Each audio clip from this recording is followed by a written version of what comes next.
Welcome to Falling into 40 with Bailey and Jessica.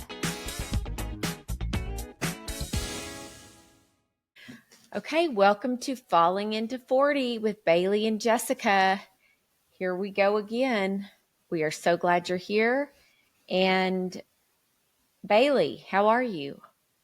I'm good. Just riding that summer wave right now. We still have a couple of things to finish out the year. We have one more dance recital tonight, and then we can officially say we're on summer. I know y'all have been on break for just a little bit now. How is that going for y'all? Have your kids started saying how bored they are yet? There have been a few moments where the comment has been made, "What can I do?"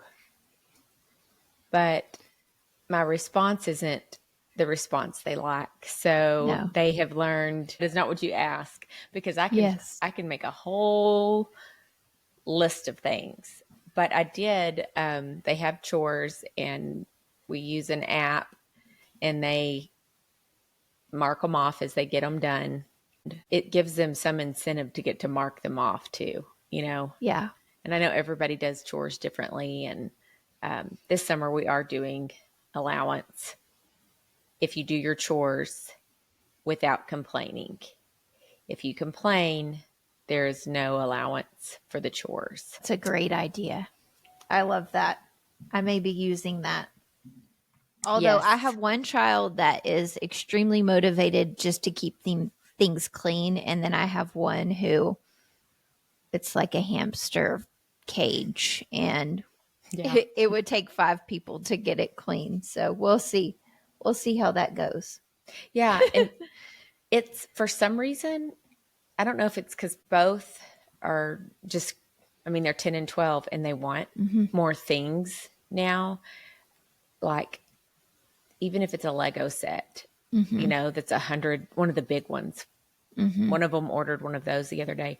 And I feel like it was like $139, but they had to spend their money. And so now they want to earn more. Yeah. And so it's not a lot. Their allowance isn't, much, but they have to learn to save it. And that's awesome. Yes. I love that. Got to keep a bit of routine in the summer because it's very easy just to want to hang out all day and not really get anything done. Yeah. And you know what? Real quick, we use the Greenlight card. We've done it for about a year now, but this is the first time I've done the chores on it, on the app. And there's also an area where they can save, you know, too. So for some reason this year they're just much more into it. So that's awesome. Yeah. I need to look into that. Okay. Well, I think we need to hit back on friendship today, just because we started this podcast talking about what season we're in and how it is a different season. And it's a season where we do need friends, and we need those friendships, those important quality friendships. And so real quick, I want to share what is called the tribe quote. And I actually texted this to you, and I just thought it was so wonderful. It says, "Find people who can handle your darkest truths, who don't change the subject when you share your pain or try to make you feel bad for feeling bad. Find people who understand we all struggle, some of us more than others, and that there's no weakness in admitting it. Find people who want to be real, however that looks and feels, and who you want to be real too. Find people that get that life is hard and who get that life is also beautiful and who aren't afraid to honor both of those realities. Find people who help you feel more at home in your heart, mind, and body, and who take joy in your joy. Find people who love you for real and who accept you for real, just as you are. They're out there, these people. Your tribe is waiting for you. Don't stop searching until you find them. And that was by Scott Stable. But I just thought that hit on so many. That is exactly what we talk about and what we want our friendships to be like.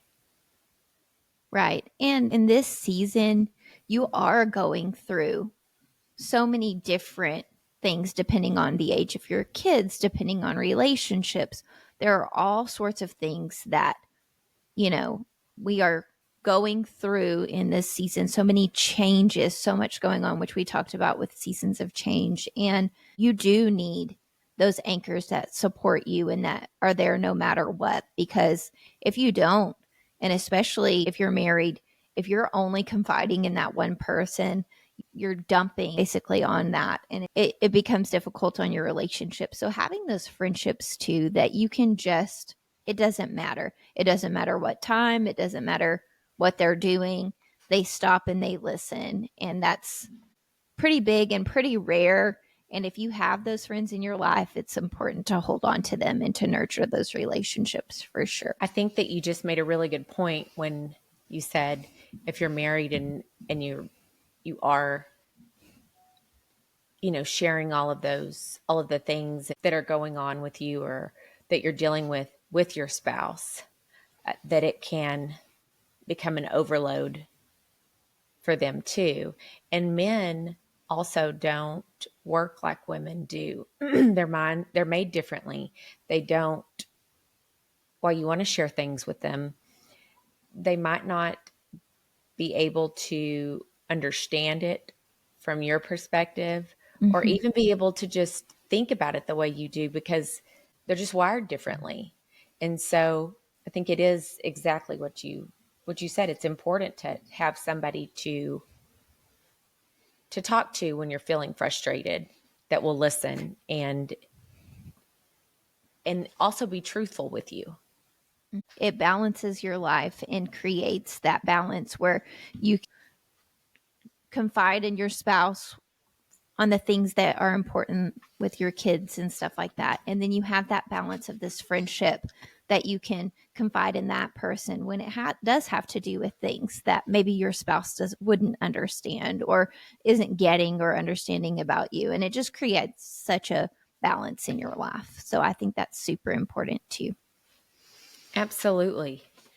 And one of my favorite Bible verses when it comes to friendship is Proverbs 27:17. And that is, as iron sharpens iron, so one person sharpens another. So if iron scrapes against another piece of iron, it becomes sharper. Whereas if it just sits there, it may begin to get dull. And so I think it's crucially important to remember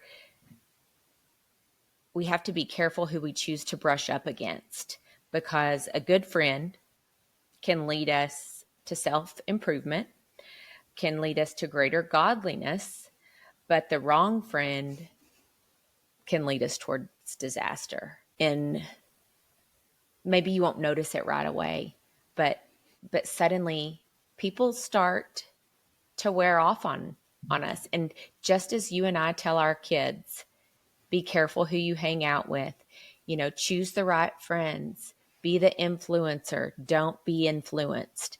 Well, that goes for, sometimes we need to take our own advice. And I think we have to do a reality check sometimes.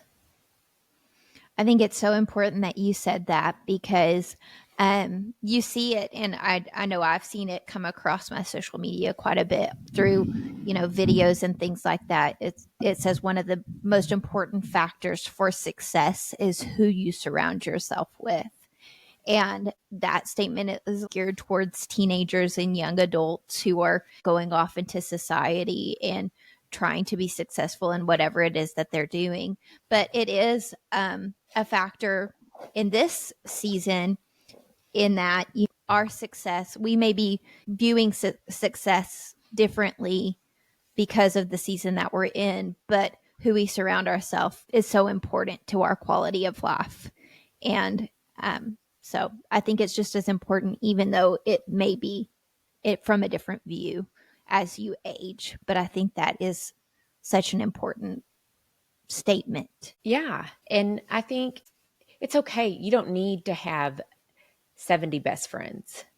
No. And it's okay to have friends that you are just friend. I mean, it's casual, right? You get along with them. Maybe it's in the work environment. Maybe it's through something your kids are involved in. Maybe it's a neighbor.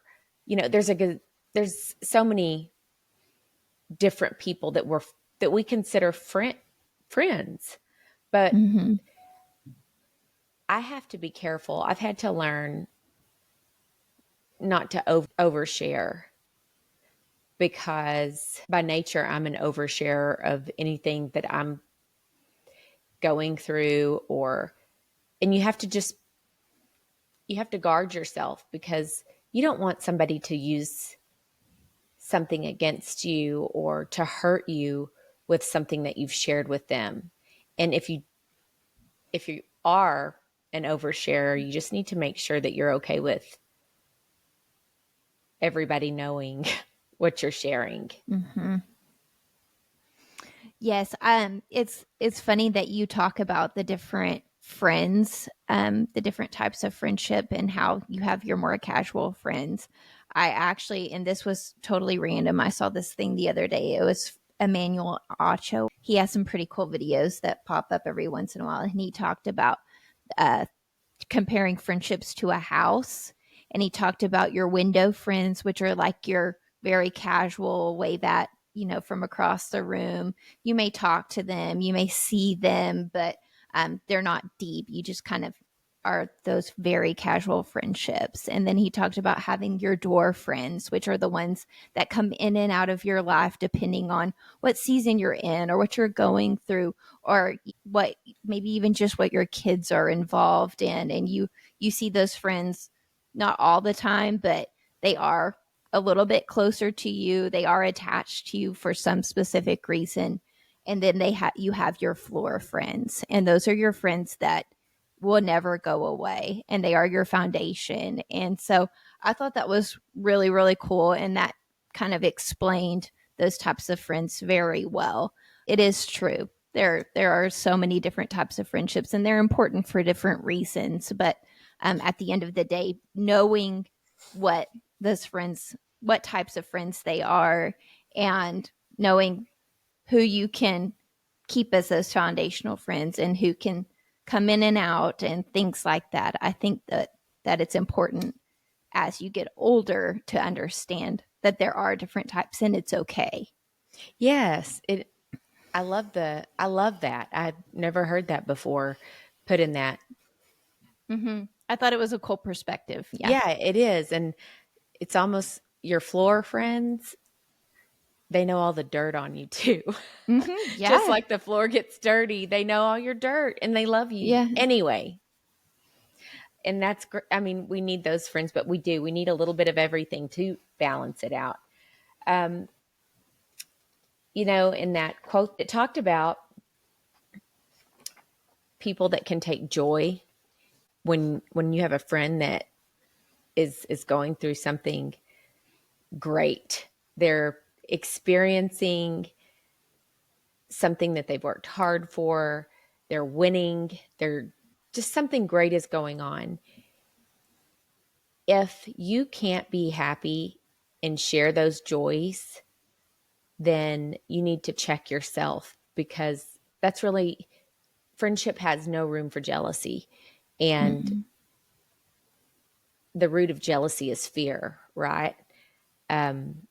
Afraid of not being enough, or afraid that you're not going to look good enough. But if you have a friend that can't share your joys, then you just might want to look at your friendship and decide if that's something that you really want to keep investing in. And as we are getting older, you would think that we wouldn't have to even have these discussions or think about these things. But like we just said, the things that we tell our kids, we have to think about. And there are friends that unfortunately aren't really friends. It's important to know and remember that friendships that are deep, your floor friends, which you just described a second ago, the ones that are there, that are going to stay, that are your friends, that doesn't develop overnight. And those friends can come into your life at any time, at any age. And while you probably click instantly, you still have to build on that relationship and get to the point where they're just your friends, they're your people, they're your tribe, whatever you want to call it. But sometimes I think we need to check and make sure that somebody isn't just pouring into, like if someone is just pouring into me and I'm never giving anything back, like with any relationship, then it's not going to work. And I'm not saying when somebody's going through a crisis or a terrible time, a trial, everybody has those. And we need a group of friends or a few friends that will rally with us and be the ones that pour in together. Right. But if it's 100% happening all the time, then you just have to remember not to be a selfish friend. You have to pour back into the friendship too. And I'm saying it for myself. Like, I just have to make sure, have I checked on my friends? And you and I talk about that all the time, checking on your people. And I want to say quickly that doesn't mean it has to be a 1-hour conversation. I have one friend that doesn't live here in town that is my best friend.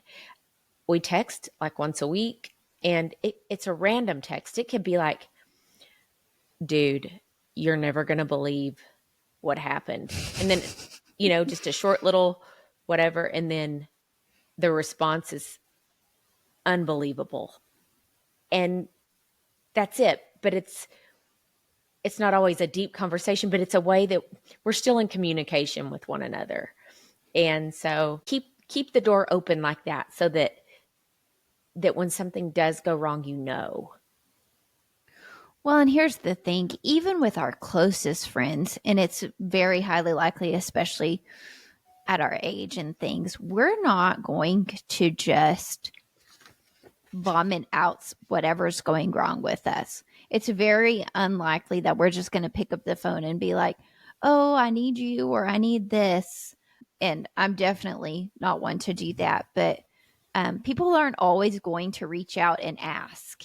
And so if you keep that door open and you continue the conversation, even if it starts out as a silly conversation and it turns into, so how are you? Then that opens the door that you can have those deeper moments and those deeper conversations. And you can realize that maybe your friend is going through something and needs help or needs prayer or needs anything. Otherwise, they're not going to always just reach out and ask for it or reach out and tell you what's happening with them. And so that is also a way to keep that open for when we do need somebody, or when somebody does need that support, that it's there. Yes, exactly. Well, I am guilty of saying, do you need anything? What can I do for you? But this goes for really any kind of friendship. Instead of saying that, how about, hey, I'm dropping dinner off tonight on your porch. If this isn't okay, let me know. Otherwise, I'm dropping off Little Caesars cheese and pepperoni pizzas. I mean, I'm saying that because you can get them for $6.99 or $5, whatever. But doing something instead of saying, what can I do? Because what if I really wanted some help, or I would love to not have to worry about, I'm just going to go on with the example of dinner. I'd love to say yes, but I feel guilty about that. This way, there's no guilt. And it's also, I think, important to remember, porch drop-offs are sometimes better, especially if somebody doesn't want to talk, but they just need to know that somebody cares. Yes, they feel your presence even though you're not there. And 99.9% of the time, if you say, "What can I do?" or "What can I help you with?" people are going to say, "I'm fine. Don't worry about it. It's no big deal." So if you just do, even if it's just like a gift card to order pizza, Yeah. hang a Domino's gift card on their door hanger and say "love you" or whatever. And that's perfect. And we live in a town where people like beverages of like tea, Sonic drinks, Yep. Dairy Queen. And so dropping off a drink on somebody's porch or while they're at work can really lift somebody's day, and just let them know that you care. But all of those things that you're doing, those actions don't have to be done just for your deep floor friends. Those can be anybody that you know and care Right. for, and just being kind and letting know others that they matter. And sometimes people need to be reminded that they matter. I found I guess it's a list, but it's very cool, and I wanted to share it. It says 3 types of friends as adults, and as I was reading through these, some of these single single friends fit in these categories, and I have a very small couple of friends that fit kind of all of them. So as I read them, I want you to think of your friends that fit in this category, or maybe even your friends that fall in all 3. But I thought this was kind of cool. Okay. For one is the anchor. That is the person who's there during the difficult times, who's the first to celebrate successes too. They are irreplaceable and simply make life brighter. Then there's the strong and silly. That is the person who brings out your ridiculous side, the one who drags you out of your comfort zone and amidst it all will always have your back. And then there's the sharer. These are the friends who we can unload on, no filter required. They truly care about your answer when they ask how you are, and there is no fear, no pretending with these friends. And so those were like the 3 types of adult friends. And I have some that could put in those single categories, and I have a couple that they're all of those, man. And so liked that a lot. I love that. I really do. And that's interesting. I'm thinking of really my close. Well, I do have a few that could go in a single categories, but the rest of them, I feel like my 4 closest friends could fit right in all of those. Right. You know what I mean? Mm-hmm. I love that. The anchor, the strong and silly, and the sharer. That was good. Yes. So I recently read a book about an online influencer, and it was nonfiction. But she was so busy influencing and on her phone. I mean, she posted, it was her job. And so she posted up to 15 to 20 times a day of all kinds of things, every single thing she was doing. And she would come up with these hashtags, that were just great. And she was really sweet and kind, but her life really wasn't what she was portraying, which is something we've talked about a lot. But Right. she ends up realizing that she's convinced herself that she's living that life that she's portraying. And suddenly she has a crisis in her life and she goes dark. And so she stops all of the posting and she realizes she doesn't really have any friends. That the only friends that she had were people that she didn't know, that were online followers that she cared about because she was a kind person and she really loved what she did, but she realized that she was missing out on life. She was missing out on everything, friendships, relationships, family, moments. And I just thought it was really relatable because Absolutely. while we might not be influencers and we aren't staring at our screen and making 15 posts a day, how often are we missing out on friendships or things we should be doing for others, or just being present for friendships and relationships by wasting time scrolling or following influencers. You know what I'm saying? And we worry so much about what people think about us that, yes, that a lot of our social medias depict that, kind of like you said with her. And yeah, I feel like it does take so much of our time in this day and age, and that it does make friendships difficult. And when you are with your friends, how often do you pull out your phone to look to see certain things? And that does take away from your time with your friends and things like that. So I agree with that totally.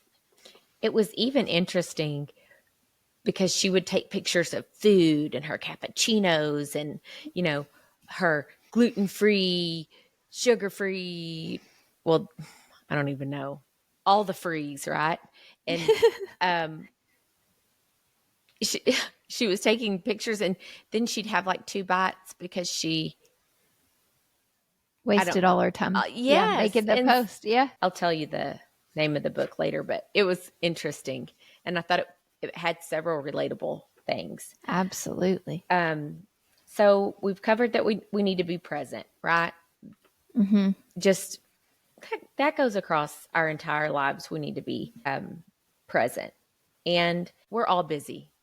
There's not going to be a time in our near future where we aren't busy. And I think that can be said for people that are single with no children, people that are Right. married with no children. I mean, it goes for everybody. Single moms, single dads. So you're going to have to make time. If you want to have these friendships and you want to invest in these people that are your people, then you're going to have to take time. And it doesn't always cost money. You can invite somebody over for a cup of coffee that you've made in your coffee pot or machine, whatever you're doing, or tea. You can go on a walk. I mean, we live in an area where I could say, Bailey, you want to go walk for 30 minutes? And we could meet anywhere within 5 minutes and go for a quick walk. And we're getting outside, we're doing something together. And it's not a lot of time. I think those are things that we need to remember, that we can do things. We don't have to spend money while investing in our friendships, but we do need to carve out the time to do that, to maintain those friendships and to pour into them so that they do grow. And we talk so often about mental health and anxiety and how stressful our lives are because of what we pour our time into. And how helpful is it to go on a walk with a friend, or just to have a small moment with a friend on our stress and anxiety? It does. I truly 100% believe that a small conversation with a friend, or just even time with a friend, like you said, on a walk or sitting on my couch or whatever it may be, it does reduce stress. And I feel like that after that, you can just power on knowing that you have people in your corner and you feel such a load lightened after spending some time with friends. So I do think that it does reduce anxiety and stress. I do too. And I want to give one more scripture here. It's Proverbs 27:9. Perfume and incense bring joy to the heart, and the pleasantness of a friend springs from their heartfelt advice. I love that scripture, but I love how the adjective pleasantness is used to describe a friend, and that the advice is described as heartfelt. So it's wise to make sure that the people you are listening to that are offering advice are doing so because they are wise and want what is best for you. We kind of hit on that just a second ago, but heartfelt. I think that when you have a friend and you can share with them and give them advice that's important, and that's what we want from our friends. I think too, I feel like there are so many women that are lonely, that feel like they are alone, that they are battling something by themselves, and they are so desperate for a connection that they do choose friends that aren't really healthy for their life, healthy for their mental health. And so when you're desperate like that, reach out to the right people, because you don't want to be in a friendship that is unhealthy when you really need somebody that will be there for you. Right. Does that make sense? 100%. And you just never know. Sometimes brand new people enter your life and become a part of your circle, and it's totally unexpected. And so I think keeping an open mind and an open heart to that, even if you have a past with them or there's something that may have happened that like made them not quite a part of inner circle, just keeping an open heart and an open mind to new friendships or new people entering your life, and even some that are in your circle fading into the background a bit for whatever reason. Finding peace with that and understanding that that's natural and that's okay, but being open to whatever that ebb and flow of friendship is. And I think that is what keeps friendships growing and alive. It's just an open mind and an open heart constantly. I am so glad you said that. My brother once told me, and it's been years. I mean, truly, I haven't thought about this conversation till this moment. We were talking about a friend that had kind of ebbed out. I mean, I still love that friend. And he told me, he was like, Jessica, friendships have seasons too. And it goes along with what you said earlier, the windows, the doors, and the floor friendships. And not every friendship is the floor where they're going to be there. They are lifelong, no matter what. Sometimes they are just the friends that you let in. They are there for an important time. You love them. I mean, they are considered a good friend. But then for whatever reason, seasons change. It doesn't mean you don't love them, but they naturally just kind of change positions in your friendship arena. I love that. I'm so glad you said that. And also, if you are lonely, if you are experiencing a time of loneliness and you don't have a group, I just want to urge people to remember that if you have a Bible, open it and read it, because you aren't alone. God is there. His Holy Spirit is with you if you know Jesus, and you aren't alone. So, pray for friendships, pray for the right friends to come into your life, and pray that you yourself will be a better friend. I think that's an important thing to remember for every single one of us, that we should be better, let our light shine, and let us just be the friend that God wants us to be. That whole ask and he will give to you, or seek and you will find. I think that's important to remember. If you ask and if you form that relationship with God and you ask and you are in the word, he will bring the right people to your life. And you may not know when they're coming, but you can look back later and know, okay, I hear you, God. Like, yes, those were the people you brought to me in the most unexpected ways. Just yes, like you said earlier, in a time that you had no idea that they were coming in, but you will. In hindsight, you'll be able to realize that. Talking again about friendships that go in and out, not overthinking it. We are overthinkers, and we've talked about that. Not overthinking, like, what did I do? It may not even have been something anybody did. It's may just kind of like your brother said, be a season that friendship is going through. So not overthinking it, like, you did Yes. something or said something or did the wrong thing that caused that. Because I think we can overthink ourselves into a hole to the point where it causes awkwardness amongst the friendship because you're not sure. Yes. I feel that. Yes. I feel it.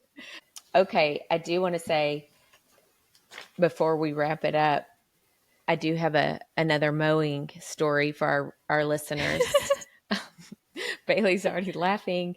So I was mowing not too long ago, and I'm riding along on my little mower out in the front. And, we live in this small town, and I could see Bailey's car coming down the road. And I could only see Bailey in the car.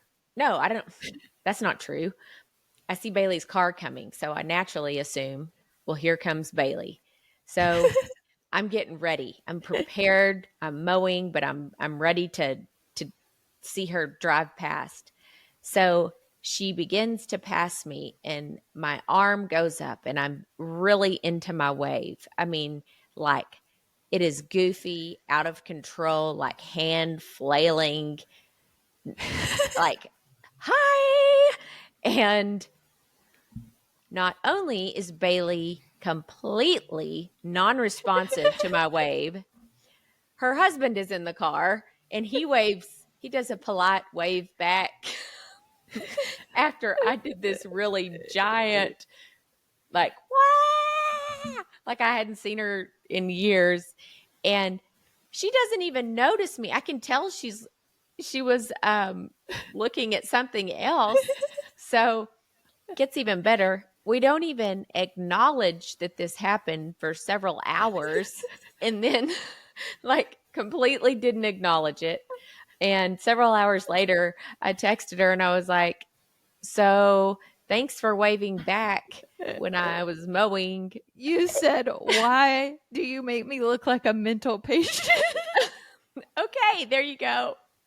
Because I did. I was looking. Yes. And I was looking at your workers, loading things up, trying to figure out what they had been working on at your house. Yes. And he said, Jessica's on the mower. Yeah. And then it went into a 20-minute conversation as to why I'm not mowing our yard. Yeah. So Bailey's response to my thank you, or to my I looked like a mental patient by waving at you and you didn't even respond. She says, thanks for starting the conversation on why I don't mow our lawn.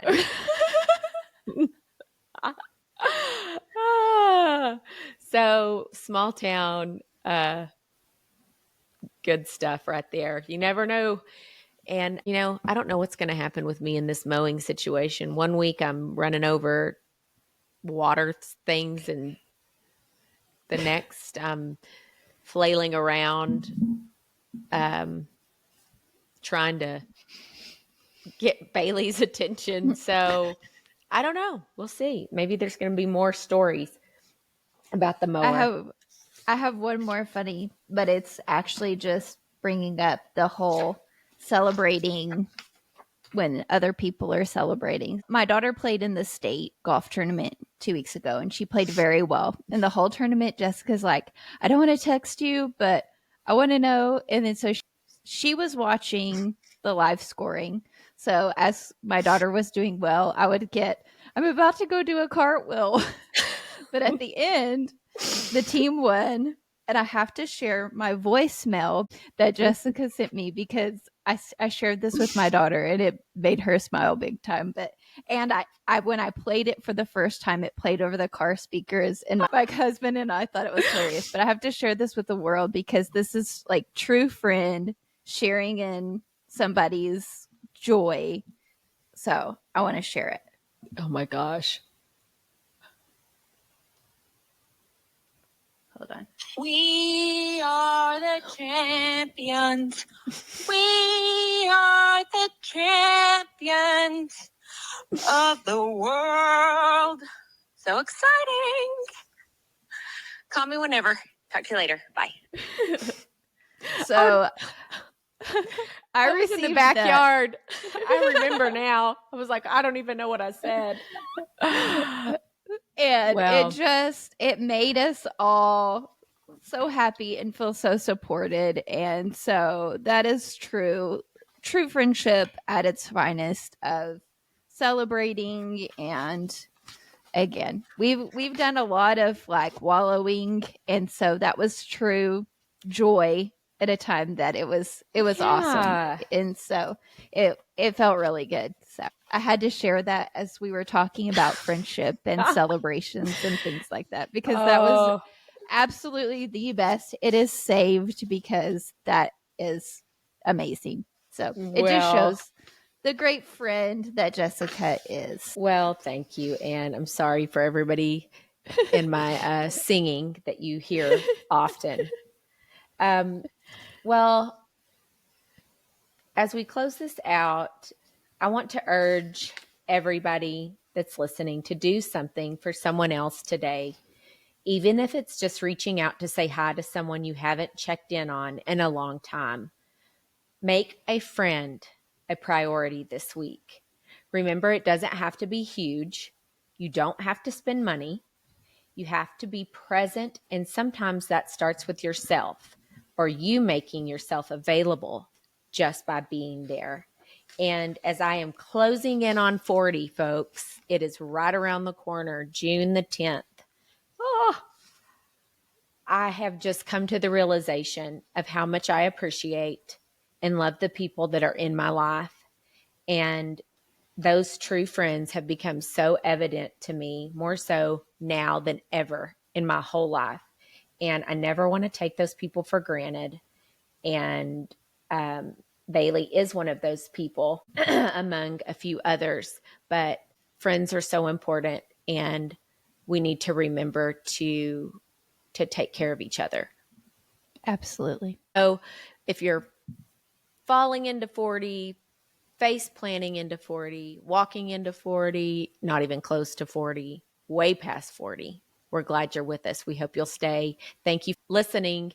And remember that you're not alone, and we love you. We're so thankful. Bye. Thank you for tuning in with us on today's episode of Falling into 40. You can find us on Spotify, YouTube, and Apple Podcasts.